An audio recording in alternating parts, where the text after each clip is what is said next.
Real pleasure to be with you. I just want to start very quickly by thanking the organizer. I was very disorganized in how things happened, and they've been just fantastic at making me feel comfortable. So I get to present this talk to you here today from Berlin, beautiful Berlin, first time to the city, and I look forward to presenting it. I'm going to go a little quick to start, simply because we only got a short period of time, and I'd like to leave a little bit of time for questions. So I'm just going to jump right in. This is a talk. Actually, I just noticed I just have my name on this, but I should also mention Brian Harrington is a collaborator on this research. Brian Harrington is a computer science professor at University of Toronto Scarborough as well.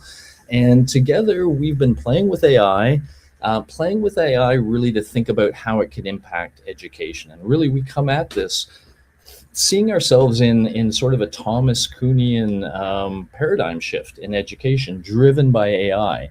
And so Thomas's idea, he was talking much more of scientific paradigm shifts, but his idea is, there's the normal way of doing things, but then something comes along. So think of normal education, something comes along, an anomaly like AI, that suddenly makes this normal approach no longer work the way it was working before. And that produces a bit of a crisis. And that's where I think we are in education right now, is this little bit of a crisis.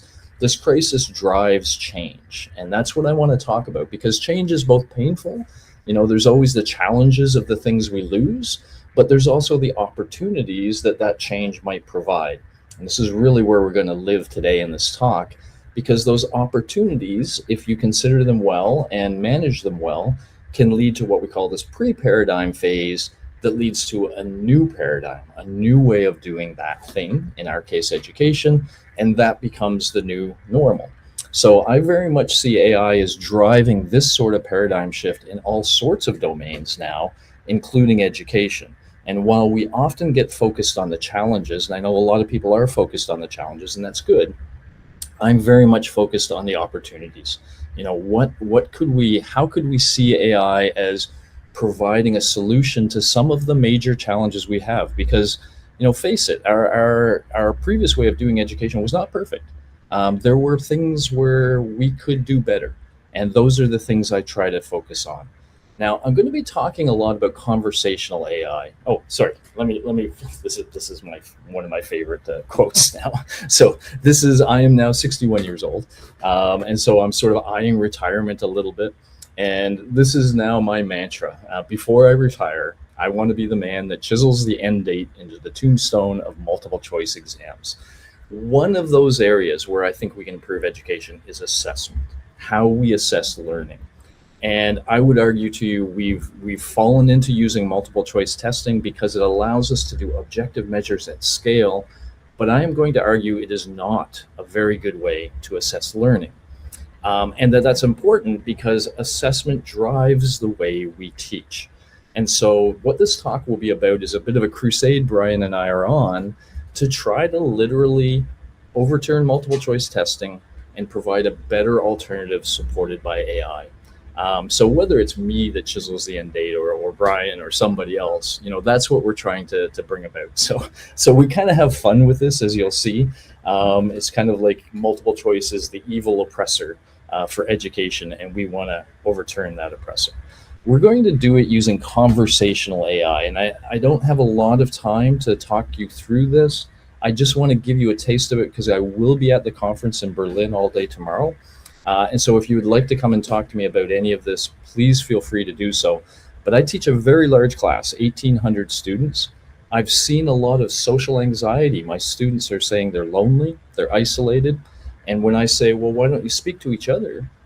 They say, we can't. We're not comfortable speaking in real time. They have a high level of social anxiety. So I started to get interested in this, and I started measuring social anxiety in my class. And what this first histogram shows is the measures of social anxiety. That red line is the clinical cutoff, where a student might be recommended for some sort of intervention to help them. And what you see is over half of my students have a level of social anxiety beyond that level. And that's what I've been seeing. They have a very difficult time speaking to one another. I've also measured something called fear of negative evaluation, because when you talk to them, they say, I don't want to talk to another human being because I'm not very good at it, and it's not going to go well. And so they have this fear of negative evaluation. Here's the distribution, but this is the most important thing on the right here. What we're seeing is these two things are strongly related. That the bigger the fear of negative evaluation, the more the social anxiety. And so when we talk to them about why, it's like, well, they've text messaged almost all their life since that's their predominant form of communication. They haven't had a lot of practice, not as much as we did, in face-to-face communication. And so we wanted to do something about it, and that brought us to conversational AI. They're scared to talk to other humans. Could we teach them how to talk to somebody in real time and have them practice with AI before they practice with humans? That was the idea. And that brought us, sorry, this is just text messaging leading to social anxiety. That brought us here to creating these things we call parallels. So we went about trying to create AI conversational partners. Now, to do this, we had to kind of reshape the way AI typically works. Usually you ask AI a question, it gives you the answer, and it has what we call this helpful assistant mode baked in. What that means is it's trying to do two things for you: give you the answer, but also trying to make you happy. That's that helpful assistant. Try to make that person feel good. That's what makes it sycophantic, seem like it's telling you how great your ideas are, and et cetera, to make you feel good. And we didn't want this in a conversation partner. We wanted to have some conversation partners that were easy to speak to, but we wanted to make some that were challenging to speak to. So we wanted to change their task, change their personality, and get rid of this helpful assistant. So we overwrote their personality. We found a way of adding a different personality that would stick. And then we also realized we could give them other jobs other than just answering questions. So I'm going to give you a really quick demo of this now. I'm going to have to jump around the screen sharing. I hope it'll work. And this is going to be a slightly dramatic demo. I'm going to warn you ahead of time. This AI will swear at us. This is a demo meant for de-escalation training, say police officers that are learning how to reduce the tension in some crisis, but it'll demonstrate these two qualities to you. So I'm going to click on this for a moment. I'm going to stop sharing, so you'll lose me for a minute until I get this sorted. Of course, it worked beautifully when we just practiced here a moment ago. There it is. Okay, that's what I'm looking for. And now I'll share over here and share here. Yes. Okay, there you go. So now you should be seeing a character we call Angry Eddie. And I'm just going to give you a little bit of the interaction so that you'll have a sense. I'm just going to do 2 or 3 exchanges, but just to give you a taste. Get the fuck away from us. This is none of your fucking business. Well, I'm afraid it is my business. Your neighbors have been calling because they're hearing a lot of screaming and anger basically coming from your residence, and they're worried that somebody could get hurt. So I've been called here to see if I can be any help and see if I can reduce the temperature of the situation a little. Oh, so now the whole damn neighborhood's got their noses in my business, huh? Typical. They're all sitting there, judging me like they know. Goodbye. Okay. So I'm not going to continue with this demo. You get the idea. Again, if you speak to him in the right way, you can start to de-escalate what's going on there. So now I'm going to try to stop sharing this part. Stop sharing. Excellent. Jump back to that other part. Doing the little dance as I do. Okay, here we go. So now we should be back to my screens. So again, the point I want to make there is you can actually repurpose AI and get it to do very different things, including, well, maybe assessing learning. Okay, maybe we can use AI as a new approach for assessing how much students have learned. So this slide has a lot of words on it. I don't usually do that, but this is the really important slide for kind of laying out the logic of what we're doing. So I really believe that we adopted multiple choice assessments widely, but in doing so, we've really limited educational innovation. it's a sort of deal with the devil. We wanted to be able to assess learning objectively at scale in a way that allowed us to compare measures, and multiple choice did that for us. And so that allowed us to have many more students in our classroom, deal with much more volume, and in a way, the positive aspects of multiple choice are great. But anybody who sort of dives into the theory of learning and the theory of assessing learning learns very quickly that multiple choice testing is not a good way to assess learning. While you can create a okay multiple choice test, you're typically only measuring memory, and you're typically measuring it at a shallow level. Very difficult to measure skills or other things that we care about in education. Critical thinking, creative thinking, those sorts of things, multiple choice tests do not measure well. And worst of all, if the measurement isn't good, teaching to the test is normal. It's a normal thing for educators to do. You want to prepare your student for that test, but if the test isn't very good, if it's only focused on memory, then that's how you teach. And so the point is, this is a negative, but we can turn it into a positive.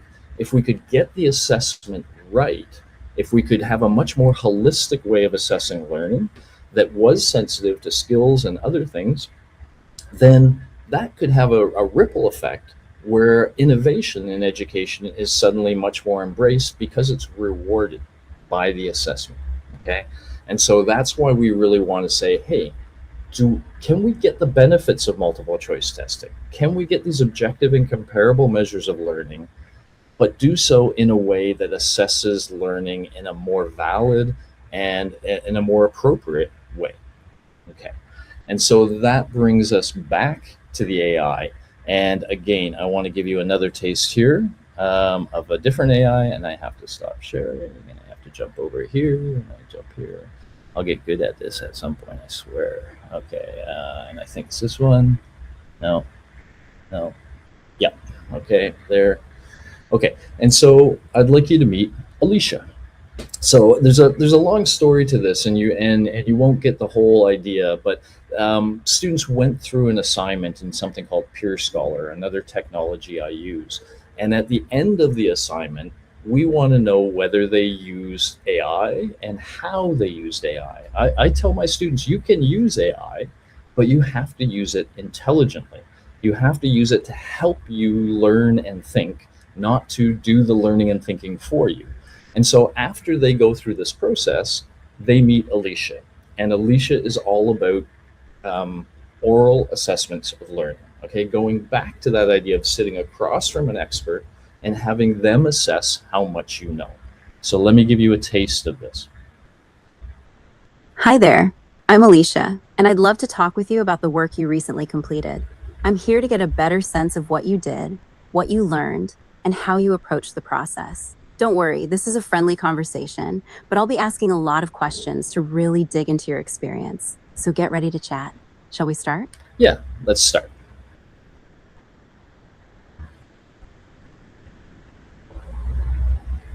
Great. Let's begin with the scientific article you worked with. What was the paper about, and why did you choose it?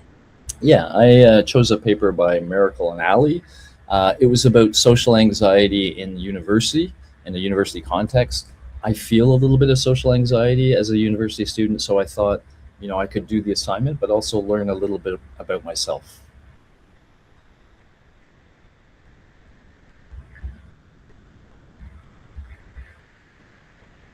That's a thoughtful choice. It sounds like the topic really resonated with you. How did you go about finding this paper? Did you use AI to assist with the search, or did you find it through another method? Yeah, I used AI. My professor said we had to find a paper in the last 10 years and that it could be any experimental paper in psychology. So I told the AI I was interested in social anxiety and to give me a sense of some of the sort of areas of study that had led to interesting research in the last 10 years. And it gave me some topics, and one of them was about social anxiety in the university setting, which seemed most appropriate. And it highlighted this paper by Miracle and Ali as one that was especially important. That sounds like a smart way to narrow down your options and find some. Goodbye. So again, I could continue on here and give you more of a sense of her continuing to interview me about the process that I went through, which produces a transcript. And so in my case, I had 1,800 students do this. I'll show you.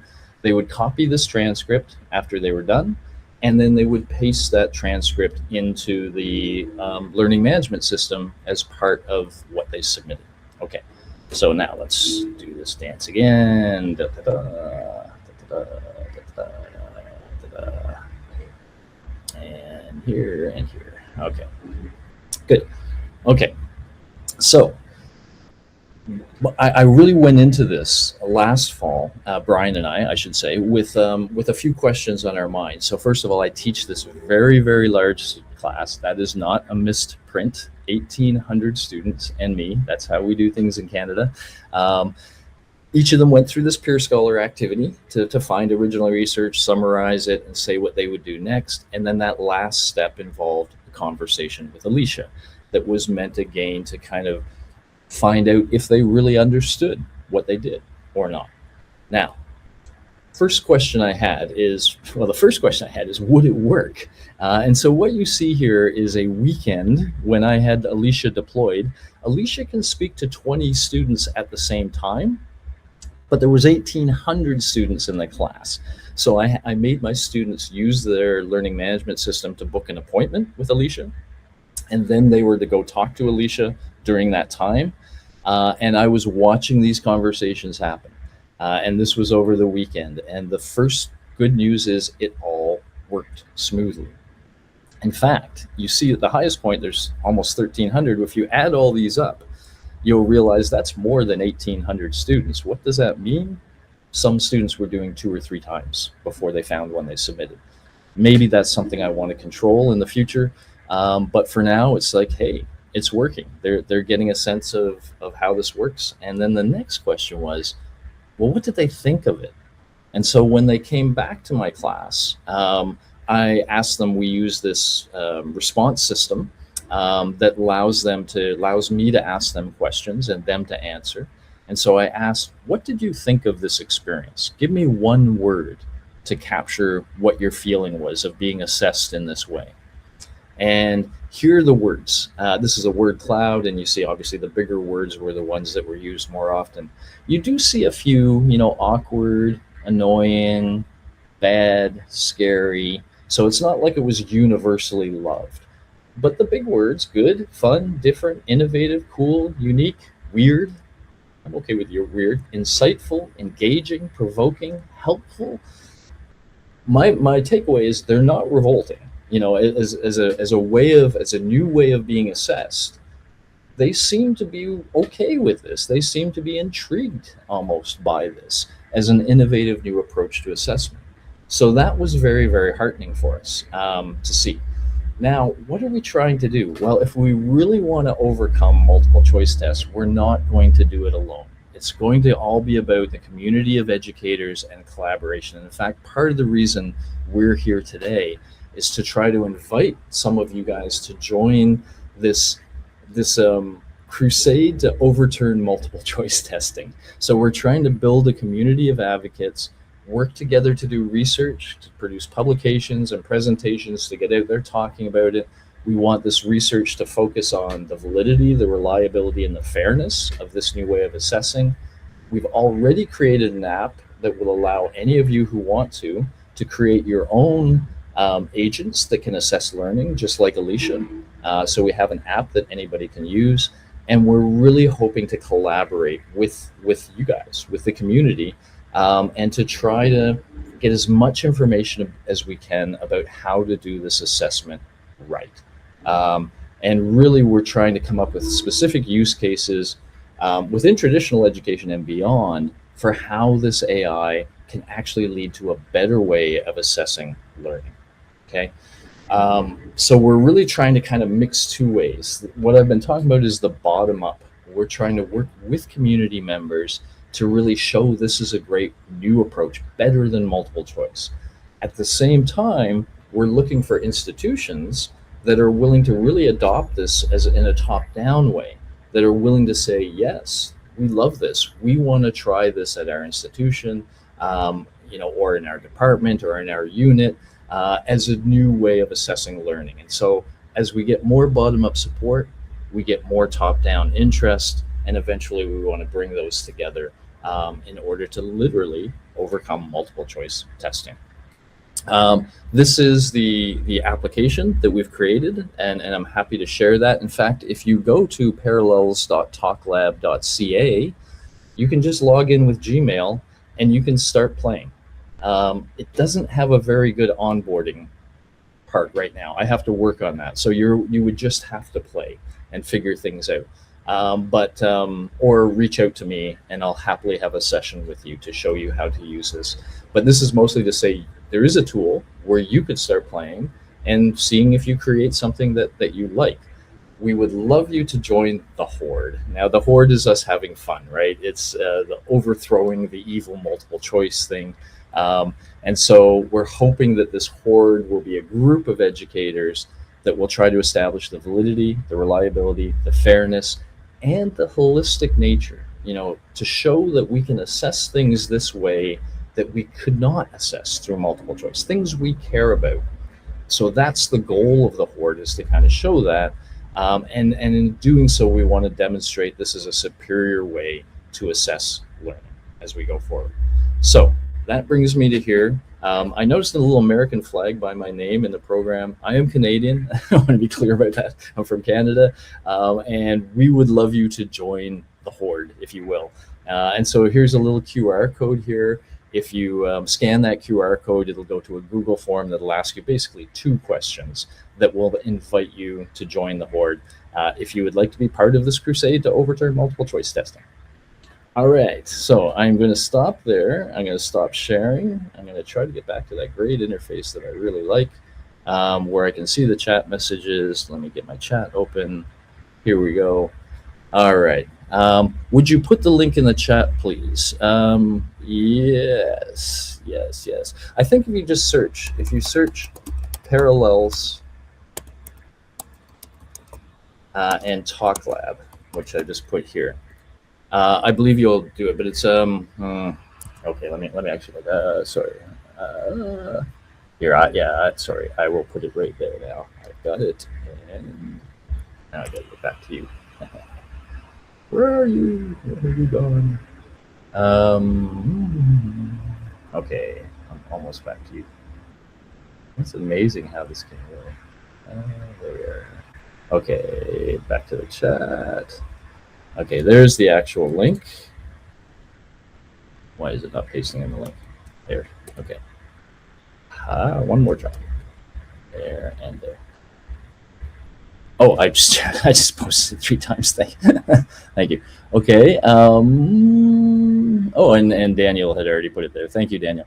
Thank you for sharing. I'll just pool all my questions. Sorry if it's a bunch. I appreciate the approach to using some kind of Socratic approach for questions. What basis do you use for assessment? So we really, one of the interesting things for these AI models is you can point them to whatever you want. So I have a number of books by experts that are experts on how to do fair and equitable oral assessments of learning.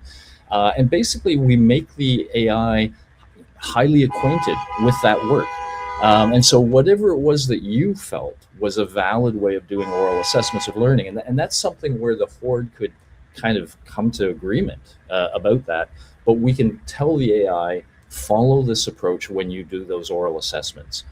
So it's not so much Bloom's taxonomy. Bloom's I would use, more with multiple choice testing, but we can get at those same issues and more than Bloom's taxonomy. But yeah, if that was your goal to say, hey, hit every level of Bloom's taxonomy in your questions and even give feedback based on that, you could do that. How can you ensure a student isn't, say, using external help such as another AI to interact with a conversational tool? Great idea. One of the important parts of this is it does give an answer to that challenge of students using AI to do assessment. This is harder to do because it's in real time, right? You're being interacted with in real time. Really, the only option is the one you suggest, creating some other AI that's capable of interacting with this AI in real time and giving that. But what do you give that other AI? Like, what are the right answers to that questions of how did you use AI to do this assignment? So it's difficult, but here's the real answer to your question, Pierre. We have a bunch of students that we call our red team, and we ask them, try to cheat, see if you can do it. They love it. Students love this. And so that's part of our research, is to say, and right now nobody has been able to do it, but I'm not sure they wouldn't be able to do it. I'm not sure your intuition isn't right. We can open video, so that you can see the student just like this. So that's part of, so you can make sure it's this, at least the student you see.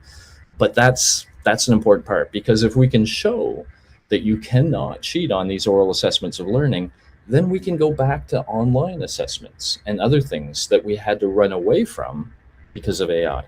Okay. How is your conversational tool prompted? I would love to walk you through that, because we've taken a lot of what we learned. Remember, I told you about replacing the personality, getting rid of that helpful assistant. We learned a number of tricks of how to do that, and we built those all into that application I told you about. And so I can, I believe, very quickly, yes, show you this. Let me make this big. So this is the application. And if you think of Alicia, for example, this is really all I told Alicia originally. So in your first thing, like, how do you guide them? I didn't really guide her very much about how to do the oral assessment, because she was one of the first ones I made. I guide them a lot more now. But I basically said, interrogate students who just completed one. And your questions are meant to challenge the students to show what they really did and learned. And then mostly I just say, here's what the students went through. Here's the process, the task I asked them to do. And this is what you're supposed to question them about. Please try to keep the questions coming and make them blah, blah, blah. From that simple description, it produced a much more detailed persona that broke down how it's going to ask things specifically. You can control how the chat goes back and forth, what feedback is given at the end, if you want specific guardrails, timing, things, etc., etc. You can also do a little bit of what's called micro-tuning ahead of time to shape the way the agent interacts. It populates this all in an automated way, but then you can go in and edit if you want to change things. You can also provide files if you want it to use very specific information and it's responding, etc. So I could show you a whole lot more about this. You get history, that's that same graph I showed you. You get access to all the transcripts. Let me maybe just show you a taste of a transcript so you get a sense of what, so they're just back and forth interactions with Alicia. And so that's the application that's available. Now, where'd you go? Oh, I've lost you guys again. I stopped sharing, now I need to find you. There we are.